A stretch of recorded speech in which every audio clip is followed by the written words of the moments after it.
गाँ परिमल पोखरी तुठरू बारी हुए। बालेश्वर जिलार नीलगिरी 1/1/1948 मसीह संपूर्ण स्वाधीनता पाइबा परे सेही दिन ठारू उभय राज्य और केंद्र सरकार मिलित सहयोग रे सर्वांगीन उन्नति निमंते सर्वदा प्रचार जारी रही। एपरिकी नीलगिरीर मुखाशाला कहुवा सरकारी डाक बंगला किभली अवहेलित जराजीर्ण अवस्था पड़ रही सर्वसम्मुखें विद्यमान। से समय राजा किशोर चंद्र मर्दराज अमल डाक बंगला निर्मित होता जोठाकू राजा साक्षात्कार आसुथिबा इंग्रेज अमला आसी राजा को भेटुथिले। 1948 मसीह जो समय राजा निजर राजत्व हस्तांतर करथिले सेही चुक्तिनामा कार्यक्रम उक्त डाक बंगला अनुष्ठित होता। आगकू प्राय 7 दशंधि ऊर्ध्व समय बीती जाइथिले मध्य एही डाक बंगला को विभिन्न राजनैतिक दलर तुंग हस्ती उच्च पदस्थ प्रशासनिक अधिकारी एठारे रात्रि जापन करिवार सौभाग्य पाइछन्ति। खाली सेतिकी नुहे, नीलगिरी निर्वाचन मंडलीर विभिन्न दलर राजनैतिक व्यक्ति विशेष निर्वाचित लोक प्रतिनिधि विभिन्न समय नीलगिरीर विकासर डिंडिम पिटिथिबा बेले ताहा आज मध्य अवहेलित अवस्था पड़ रही। एठारे मुख्य आलोचनार विषय राजा शासन समय निर्मित से डाक बंगलाटी अच्छी मात्र ताहा सरकारक शुभ दृष्टि रे नाही किंबा यार चतुर्पार्श्व पाचेरी नथिबारु हिंस्र वन्य प्राणी चराभूई पलटिबा सहित निशाड़ी मानक आड्डास्थली और विश्रामस्थली पाखुछि। एठारे गोटाए पोखरी पोती जिबाको बसलाणी तार पुनरुद्धार हेउनथिबारु अपरिष्कार अपरिच्छन्नता एवं लता बुदा माड़ी बसलाणी। बहु पुरातन डाक बंगलाटी आज भांगी रुजी जराजीर्ण अवस्था पड़ रही। नामको मात्र फाटकरे ताला किंतु चारिपटे मेला। यह उपखंडर प्रशासन अधीन थिले मध्य एथिप्रति निघा नाही।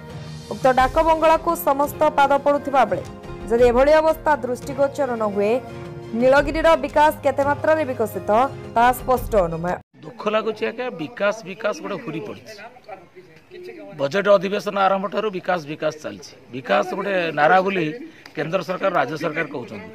ऐतिहासिक चुक्तिनामा एटी हेतिला 1938 मसीहा प्रजामंडल आंदोलन बजर गेट सहित यही सर्किट हाउस से दिन चुक्ति होता से ऐतिहासिक जो किंवदंती स्मृति आज आपण मैंने छवि देखिपे जे किभली विभिन्न भाव में अच्छी आज जना पड़ी नीलगिरी विकास कौटी यही डाक बंगला आज पर्यंत अच्छी ब्रिटिश पीरियड रू माने रजा राजुड़ा समय जो डाक बंगला थिला तार आज माने परिचय सृष्टि करुच्ची नीलगिरी विकास कौटी पहुंची यही भग्नस्तूप को देखिले आपण माने समस्त अनुभव करेंगे। तेणु आज्ञा लाज माड़ुची जो जो मैंने विकास विकास कहते विकासटा जो सर्किट हाउस विकास हो पारना एवं ये सब ऑफिसर मान रोच ये मंत्री मैंने रोच ये विधायक मैंने रोच जिते सरकारी व्यवस्था हो सब ये हो सब यही जगार होता बेले ये जगहटा ये विदीर्ण अवस्था रु आज्ञा नीलगिरी लोक भाव में कहवाक गले आमको गोटे लाज माड़ुची नीलगिरी विकास यही अवस्था अच्छी। तेणु मु अनुरोध करुच्ची मोहन सरकार को जे से बहु कथा कहते ऐतिहासिक जो किंवदंती रखि सर्किट हाउस प्रति नजर रहा दरकार। विकास ये प्रमाण करुच्ची जे आपण विकास भितर नहांती से दिन आम कहूँ विकास आसी जो दिन यही भग्नस्तूप गोटे देखला भाई अवस्था हम जहाँ मुझे गणमाध्यम जरिए अनुरोध करुच्ची गोटे नजर पड़ जाऊँगी। इंटरेस्टिंग कथा आज्ञा नीलगिरी सर्किट हाउस बर्तमान नीलगिरी आईवे हो गला। पूर्व नीलगिरी सर्किट हाउस था और ये सर्किट हाउसटा था फॉर ब्रिटिशर्स। ये ब्रिटिशर मैंने आसुले रजा केवल रजा और ब्रिटिश शासन समय ब्रिटिशर मैंने रोते बड़ बड़ हाक्य मैंने आसुले।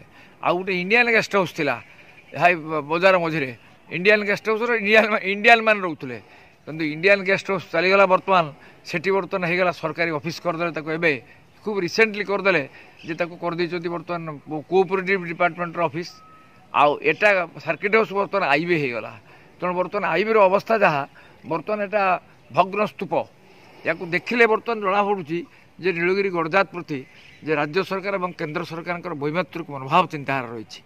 मु आशा करुच्ची बर्तमान मोहन माझी मुख्यमंत्री है सी बर्तमान समस्त अंचल बुलूंट गस्त करुँच समस्त ऐतिह्य को सुरक्षा दौरान और सी निश्चय सुरक्षा देवे।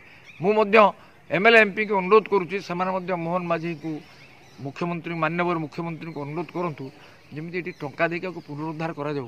ये घर फाटी जाइए यहाँ गोटे ये आप जो देखुं ये कौन यहाँ बर्तमान गुहाल घर हो आगुरी आप सेपटे पार्क होता माने पार्किंग होता गाड़ी एवं एटा आम रोते किए ये जो वाचमैन जगुले बर्तमान वाचमैन ना वाचमैन पोस्ट ना जन को टेम्पोरारी जगह हो गोटे ड्राइवर को दायित्व दिखाई सब कलेक्टर ऑफिस बुझापी गोटे चेयर ना बसापी पानी बर्तमान पानी टी क्लास में आज हाईवे देती बुक करी रहा 3-4 घंटा मुझे सीटी बर्तमान पानी मागला कौन आमर खराब हो जाए एक्वागार्ड तेणु ये अवस्था सर्किट हाउस कौन अवस्था तेणु या बर्तमान तुरंत नीलगिरी कैमरामैन प्रफुल्ल महांती सहित सरोज कुमार बारिक रिपोर्ट अभय न्यूज ओडिशा।